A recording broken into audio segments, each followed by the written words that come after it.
नमस्कार, मैं शरद। आप देख रहे हैं एमएन न्यूज़ उत्तर प्रदेश। आज हमारे साथ चर्चा के लिए बहुजन क्रांति मोर्चा के राष्ट्रीय संयोजक माननीय वामन मेश्राम साहब मौजूद है। बहुत बहुत स्वागत है सर आपका। हमारे एमएन आंदोलन की घोषणा की है। एक तो उन्होंने कृषि के जो कृषि काले और साथ ही साथ में ईवीएम के विरोध में ये जो 3 ऐसे बड़े मुद्दे हैं जिनके ऊपर उन्होंने ये आंदोलन की घोषणा की है, इसके बारे में। ये जो ओबीसी की जाति आधारित गिनती और कृषि के विरोध में बनाए हुए 3 कानून, काले कानून और ईवीएम, ये तीनों के तीनों राष्ट्रीय मुद्दे हैं और इस पर चरणबद्ध आंदोलन अगर राष्ट्रीय पिछड़ा वर्ग मोर्चा के चौधरी विकास पटेल जी के द्वारा घोषित किया गया है तो उसको हम लोग समर्थन करते हैं, क्योंकि ये बहुत बड़ी समस्या है। जाति आधारित गिनती करने के लिए सारे देश भर में आवाज़ उठ रही है। कई राज्यों के मुख्यमंत्रियों ने ये मांग की। मद्रास के हाई कोर्ट ने पहले भी ये जनगणना करने के लिए कहा गया था, मगर केंद्र सरकार ने उसका विरोध किया, नहीं करने का ऐलान किया और एफिडेविट दाखिल किया, ऐसी जानकारी मुझे मिली है। तो मेरी दृष्टि से ये जाति आधारित गिनती का जो मुद्दा है वो विरोध करने की वजह से ये राष्ट्रीय स्तर का मुद्दा है और इस पर चरणबद्ध आंदोलन के साथ साथ यदि चौधरी विकास पटेल जी के द्वारा भारत बंद का ऐलान किया है तो हम उसका समर्थन करते हैं, पूरी ताकत से समर्थन करते हैं। जो आपके ऑफशूट विंग्स है, जितने भी आपके संगठन के ऑफशूट विंग्स है, क्या इनके माध्यम से भी आप करने वाले हैं या ऐसा क्या आपको ऐसा लगा कि हम लोगों को इसको बड़े पैमाने पर इस मुद्दे को हाईलाइट करना चाहिए, समर्थन सपोर्ट करना चाहिए? हाँ, जो बामसेफ है, भारत मुक्ति मोर्चा है, बहुजन क्रांति मोर्चा है, बामसेफ के ऑफशूट संगठन है, भारत मुक्ति मोर्चा के ऑफशूट संगठन है, बहुजन क्रांति मोर्चा के ऑफशूट संगठन है सारे देश भर में, मतलब 31 राज्यों में और 567 जिलों में, 4000 से ज़्यादा तहसीलों में, 22,000 से ज़्यादा ब्लॉक में और 1.5 लाख से ज़्यादा गाँव में फैला हुआ है ये संगठन। तो ये तमाम संगठनों के द्वारा हम लोग समर्थन करेंगे और इसके लिए उन तमाम संगठनों को ये निर्देश दिया जाता है कि ये हम लोग केवल नैतिक समर्थन नहीं दे रहे तो सक्रिय समर्थन दे रहे। जैसे अभी किसानों ने भारत बंद किया था, संयुक्त किसान मोर्चा ने, और सारी राजनीतिक पार्टियों ने उसका नैतिक समर्थन किया। अगर आपने नैतिक समर्थन किया और घर में ही बैठे रहे, उनको कुछ समर्थन नहीं किया सक्रिय। तो हम लोग नैतिक समर्थन नहीं कर रहे, हम लोग संगठित शक्ति के द्वारा सक्रिय समर्थन करने का ऐलान करते हैं, पूरे संगठित शक्ति के द्वारा। काफ़ी समय से जो संयुक्त किसान मोर्चा है उसको आप समर्थन करते आए हैं, मगर अभी जो उन्होंने भारत बंद का जो कॉल दिया था 27 तारीख को, उसमें आपका समर्थन नहीं रहा। वो जो 40 लोगों का संगठन उन्होंने बनाया है, उसमें कमेटी बनाई है, उसमें पंजाब, हरियाणा और पश्चिमी उत्तर प्रदेश के लोग हैं, नेता लोग हैं। और अब की बार भी ये उतना ही हुआ है भारत बंद। तो ये इतना भारत नहीं है, भारत बहुत बड़ा है और हम इसके पहले 5 मार्च 2019 को और 29 जनवरी 2020 को इन लोगों के समर्थन के बगैर भारत बंद कर चुके हैं। हमारे पास इतना बड़ा संगठन का जाल है। तो वो लोग वो 40 का 41 नहीं करना चाहते, जबकि किसानों के सारे देश भर के संगठन जो है उनके साथ जुड़ करके आंदोलन करना चाहते हैं, मगर वो 40 के 41 नहीं करना चाहते। तो मुझे ऐसा लगता है कि उनका ये आंदोलन देशव्यापी करने का कोई इंटरेस्ट है नहीं है रियल सेंस में। तो इसलिए हमने ये निर्णय किया है कि हमें पिछलग्गू बनने का तो कोई काम धंधा है नहीं, पिछलग्गू बने रहे। तो इसलिए हमने निर्णय किया कि किसानों के मुद्दे पर हम जो राम सुरेश वर्मा जी का राष्ट्रीय किसान मोर्चा है उनके माध्यम से सारे देश भर में और तमाम किसान संगठन हैं उनके साथ कोऑर्डिनेशन करेंगे, उनके साथ समन्वय करेंगे और उनके साथ करके ये जो अभी भारत बंद करने का ऐलान किया जा रहा है इसमें उनको भी जुड़ने के लिए मैं अपील करता हूँ। और राम सुरेश वर्मा जी को भी अपील करता हूँ कि वो इसके लिए सारे देश भर में तैयारी करने का काम करे। जैसे कि आपने बताया कि जो दूसरे जो पिछड़े वर्ग के जो नेता हैं वो भी जाति आधारित जनगणना को लेकर के बात कर रहे हैं, जाति आधारित जनगणना के लिए बात कर रहे हैं, मगर कोई ऐसे रास्ते पर उतर के आंदोलन करते हुए नहीं दिखाई दे रहा है। जो बैकवर्ड क्लासेस की राजनीतिक पार्टियां हैं वो भी ब्राह्मणों की पार्टियों की तरह केवल राजनीतिक माइलेज लेना चाहती है, राजनीतिक फ़ायदा लेना चाहती है और ये समस्या का समाधान नहीं करना चाहते। तो इसलिए वो पॉलिटिकल स्टैंड लेंगे मगर आंदोलन करेंगे ऐसा मुझे नहीं लगता।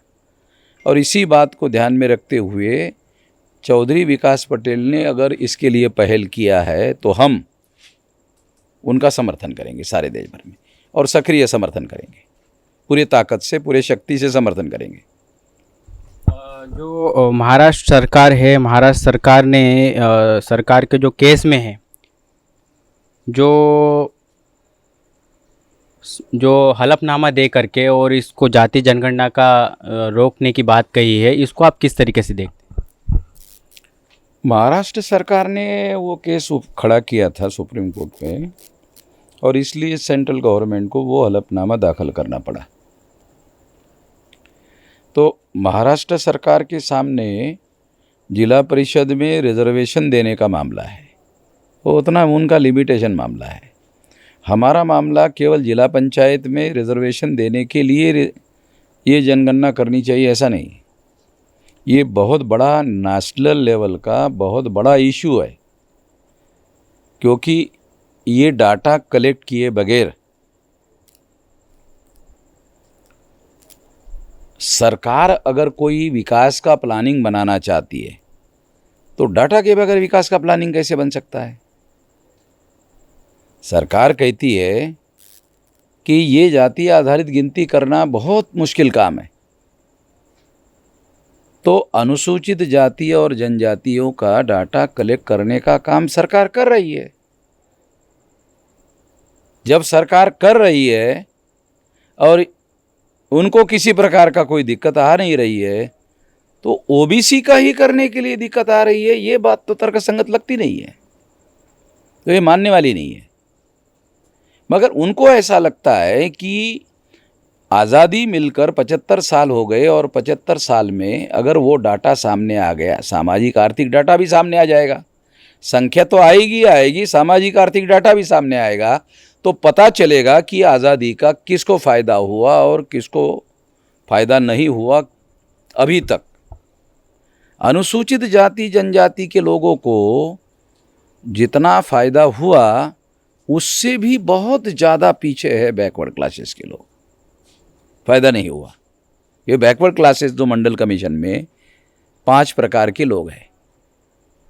एक सबसे निचले पायदान पर नॉमिडिक ट्राइब के लोगों को मंडल कमीशन में डाल दिया गया, जो बहुत ज़्यादा गलत काम किया गया। ये नॉमिडिक ट्राइब के लोगों को ओबीसी की लिस्ट में डालना, क्योंकि वो शब्दों में ही वो नॉमिडिक ट्राइब है, ट्राइब को उन्होंने ओबीसी में डाला, ये तो कोई न्याय करने वाली बात लगती नहीं है। दूसरा उसके ऊपर है एमबीसी।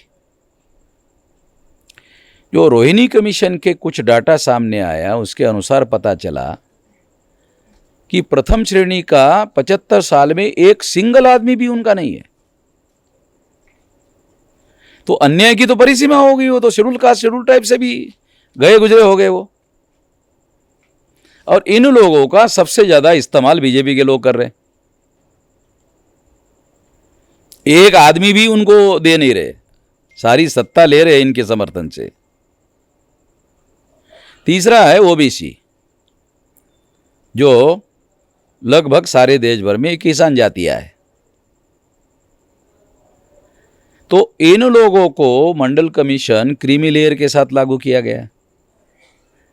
इसका परिणाम ये हुआ कि मंडल लागू तो हुआ, मगर वो 5.4% से ज़्यादा इम्प्लीमेंटेशन नहीं हो पाया।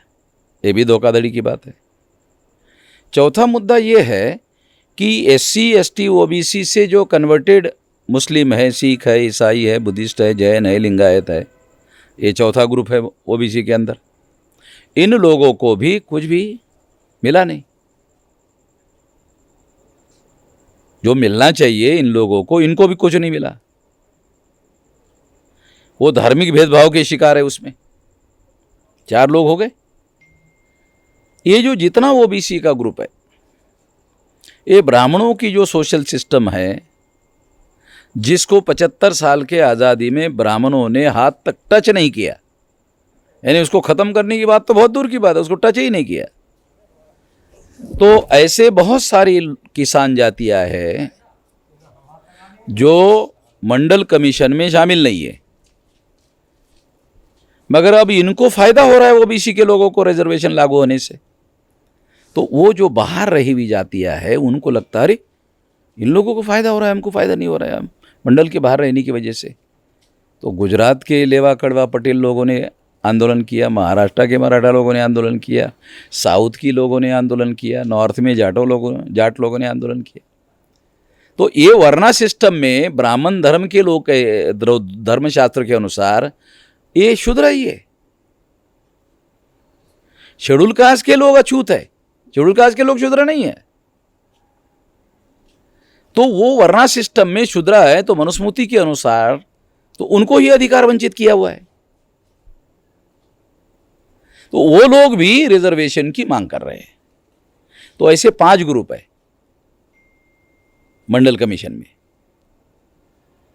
और ये 5 ग्रुप का जनगणना होनी चाहिए। एक तो OBC की जनगणना होनी चाहिए, और उसके साथ साथ सभी जातियों की जाति आधारित जनगणना होनी चाहिए, और उसके साथ में सोशियो इकोनॉमिक डाटा इकट्ठा करना चाहिए, ताकि आज़ादी में किसको फ़ायदा हुआ और किसको फ़ायदा नहीं हुआ, ये भी डाटा कलेक्ट किया जाना चाहिए। अंग्रेज़ जिनको इन लोगों ने वापस देश से भगाया, वो लोग डाटा कलेक्ट कर रहे थे, जिनको इन लोगों ने दुश्मन कहा था। तो दुश्मनों ने ये डाटा कलेक्ट करने का काम किया। सारे दुनिया के लोग इस बात को मानते हैं कि कोई भी विकास की योजना डाटा के बगैर नहीं बनाई जा सकती। अंग्रेज लोगों ने इनके विकास का प्लानिंग बनाया या नहीं बनाया, मगर डाटा कलेक्ट किया। वही डाटा अभी अवेलेबल है।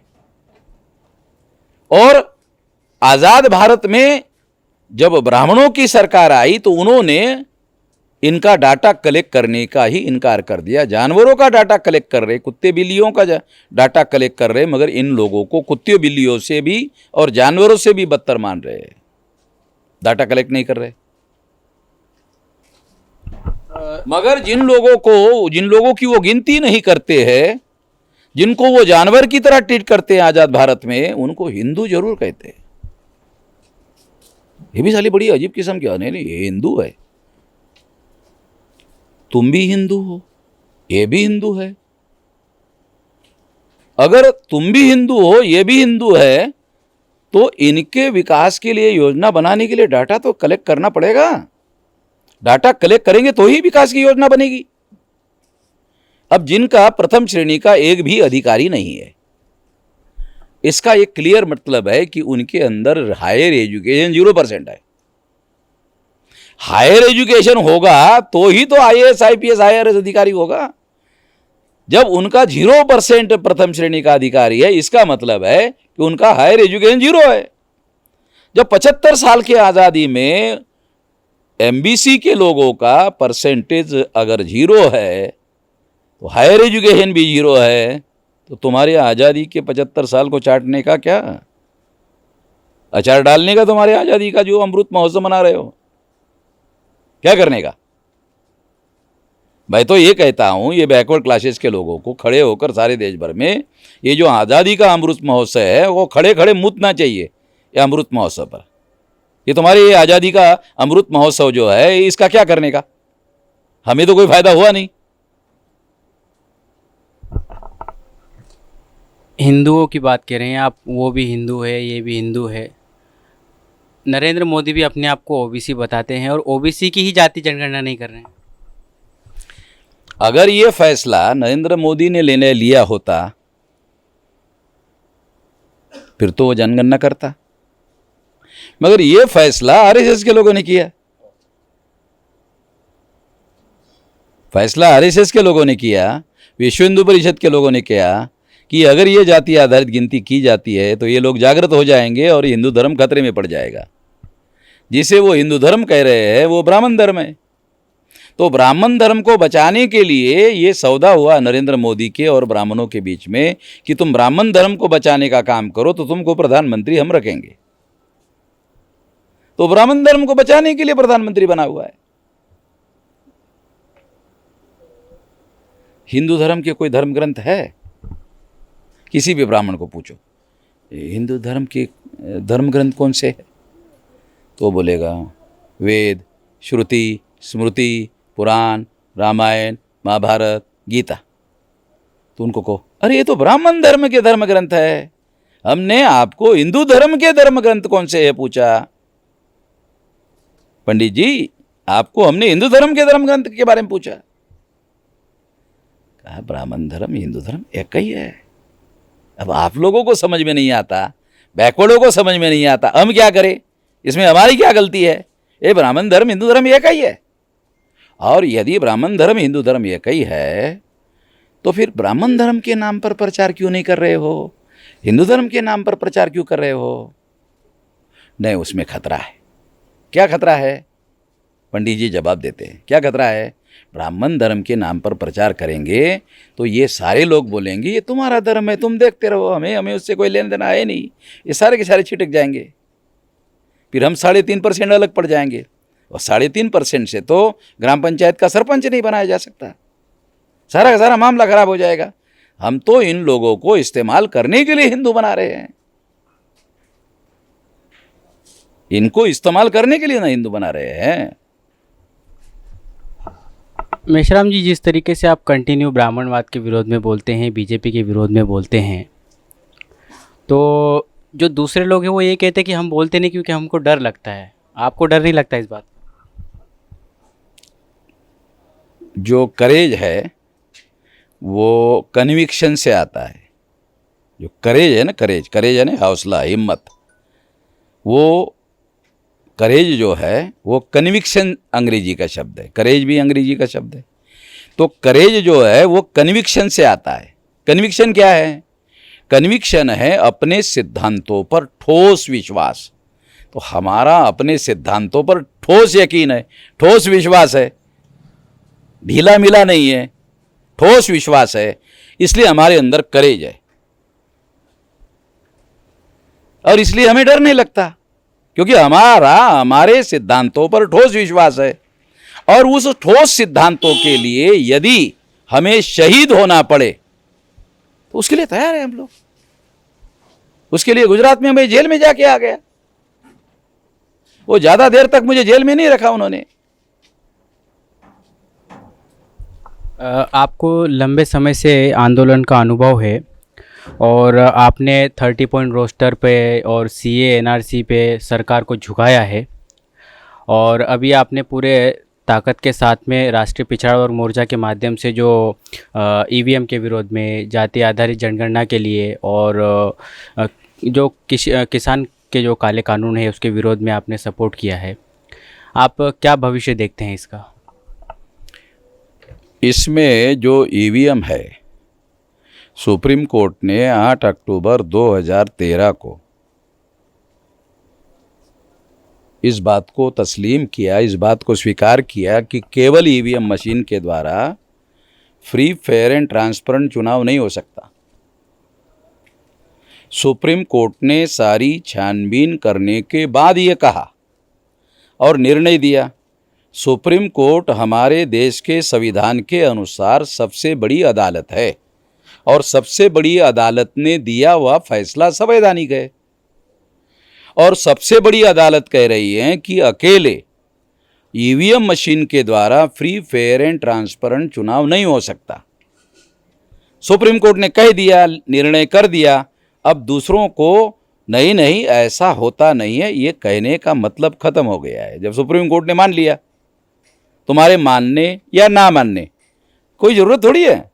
सुप्रीम कोर्ट ने मान लिया, इसका मतलब है वो देश का कानून हो गया। हाँ, केवल ईवीएम मशीन के द्वारा फ्री, फेयर एंड ट्रांसपेरेंट चुनाव नहीं हो सकता, सुप्रीम कोर्ट ने मान लिया, इसका मतलब ये कानून हो गया। सब लोग माने या ना माने मगर ये कानून हो गया। अभी सुप्रीम कोर्ट का फैसले को संविधान के अनुसार कानून की मान्यता है, कानून है। और इसलिए सुप्रीम कोर्ट ने ऑर्डर दिया कि ये रोकने के लिए पेपर ट्रेल मशीन लगाई जाए। ये ऑर्डर दिया 8 अक्टूबर 2013 को। बहुत सही निर्णय दिया था। फिर जो पेपर ट्रेल मशीन दिया उसमें एक और व्यवस्था दी कि जो कैंडिडेट चुनाव हार जाता है, यदि वो ये एप्लीकेशन करता है रिटर्निंग ऑफिसर को कि मुझे ये ईवीएम मशीन का रिजल्ट मंजूर नहीं है, पेपर ट्रेल से निकले हुए कागजों की रिकाउंटिंग की जाए, तो वो रिकाउंटिंग करना होगा। ऐसा निर्णय सुप्रीम कोर्ट ने दिया था। और ऐसा निर्णय देने के पीछे मकसद ये था सुप्रीम कोर्ट का कि इससे फ्री, फेयर एंड ट्रांसपेरेंट चुनाव होगा, ऐसा सुप्रीम कोर्ट का कहना था। उसके विरोध में बीजेपी और कांग्रेस ने 1% मिलान का निर्णय करवाया और फिर फ्री, फेयर एंड ट्रांसपेरेंट चुनाव के विरोध में ये काम करवाया। ये सारा षड्यंत्र हुआ। इसलिए हमारी ये मांग है, भारत बंद में हम ये मांग करने जा रहे हैं कि 8 अक्टूबर 2013 का सुप्रीम कोर्ट का जो फैसला है 1% मिलान करने का, जिनको मंजूर है वो उसको करे। हमें रिकाउंटिंग करने का जो सुप्रीम कोर्ट का फैसला है, वो रिकाउंटिंग करने का फैसला सुप्रीम कोर्ट ने रद्द तो किया नहीं, वो फैसला अभी भी है। 2 फैसले हो गए, तो उस फैसले पर भी अमल किया जाए। इसके लिए भारत बंद में ये ईवीएम के रेफरेंस में हम लोग जनता की अदालत में जा रहे हैं, तो हम इसका समर्थन करेंगे पूरे ताकत। क्या सरकार को आप एक बार फिर से झुकाने में कामयाब होने जा रहे हैं? लोकतंत्र में जनता मालिक होती है। जो इलेक्टेड एमएलए है, इलेक्टेड एमपी है और इलेक्टेड प्रधानमंत्री है, वो दुनिया में लोकतंत्र में कहीं पर भी मालिक नहीं होता। और वो जनता ये कहती है 5 साल के लिए दिया रहा हूं, ज्यादा नहीं, फिर अगली बार तुम्हारा टेस्ट लूंगा। तो जनता के पास ही अधिकार है। नेपाल का जो राजा है, उसके विरोध में जनता उसके राजमहल के सामने जब इकट्ठा हो रही थी, उसने एक दिन पहले ही घोषित कर दिया कि जनता का अधिकार था, जनता ने मुझे राजा बनाया था, वे जनता को वापस लौट रहा। तो जनता का अधिकार है, जनता के पास अधिकार है। अगर जनता डिसाइड कर ले भारत में कि हमें ईवीएम नहीं चाहिए, तो दुनिया में कोई ताकत नहीं है वो ईवीएम जबरदस्ती कर ले। ये तो कांग्रेस और बीजेपी और कांग्रेस ये गठबंधन करके ईवीएम का घोटाला चलवा रहे हैं ना। अकेले कांग्रेस अगर चलाती तो नहीं चलता, अकेले बीजेपी चलाती तो नहीं चलता। ये कांग्रेस और बीजेपी और कांग्रेस मिलजुल कर रहे हैं। और ये जो मिलान का फैसला रंजन गोगोई ने दिया, वो तो एक औरत ने उसके ऊपर चरित्र हनन का आरोप लगाया था, उस परिस्थिति में ये फैसला दिया गया है। तो ये ब्लैकमेल करके किया हुआ फैसला है, हम ऐसा मानते हैं। ये रंजन गोगोई का ब्लैकमेल करके किया हुआ फैसला है। 9 अक्टूबर ये बात मैं कहता नहीं, पहले नहीं कहा था, मगर जो पेगासस का मामला आया, वो आने के बाद फिर मेरी राय ऐसी बनी।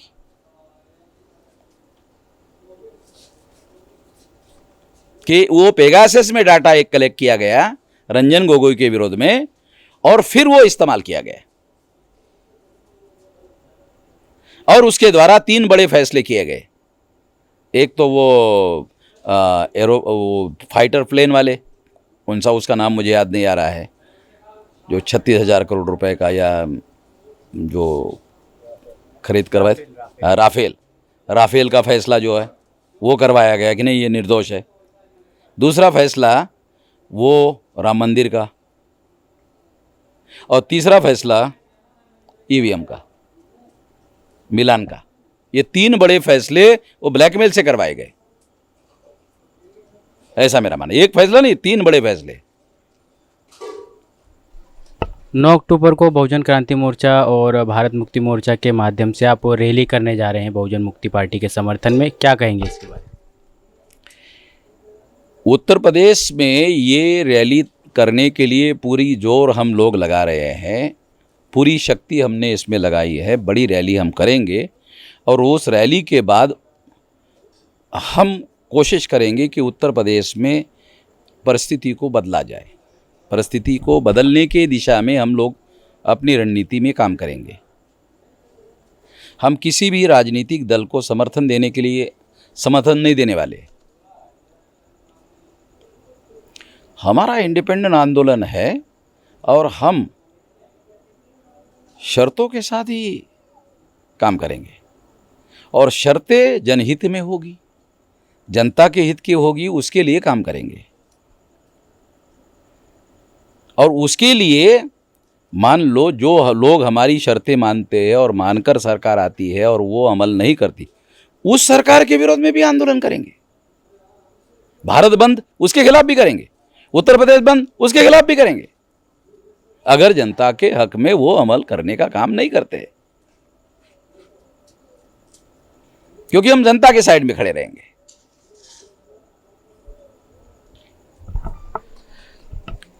आखिरी मेरा सवाल है कि एमएन न्यूज़ उत्तर प्रदेश के माध्यम से क्या मैसेज देना चाहेंगे आप लोगों को? इस रैली के लिए बड़े पैमाने पर लोग साथ सहयोग करें, संगठित शक्ति निर्माण करने का काम करें, और जो जनता चाहती है वो हम करके दिखाएंगे उनके लिए। जो दूसरे लोगों ने आज तक नहीं किया, उन एजेंडों पर हम लागू करेंगे। ऐसे बहुत सारी बातें जो 75 साल के आज़ादी में जो किया जाना चाहिए था, जो नहीं किया गया, वही करेंगे। लोगों को रियलाइज होगा कि अरे ये तो पहले से करना चाहिए था। ऐसे काम करेंगे। तो ये थे हमारे साथ बहुजन क्रांति मोर्चा के राष्ट्रीय संयोजक वामन मेश्राम साहब, जिन्होंने काफ़ी मुद्दों पर उन्होंने विश्लेषण किया और बहुत ही सही तरीके से हम लोगों को सारी जानकारी दी। तो यूं ही बने रहिए एमएन न्यूज़ उत्तर प्रदेश से, देखते रहिए एमएन न्यूज़ उत्तर प्रदेश। अब तक के लिए धन्यवाद।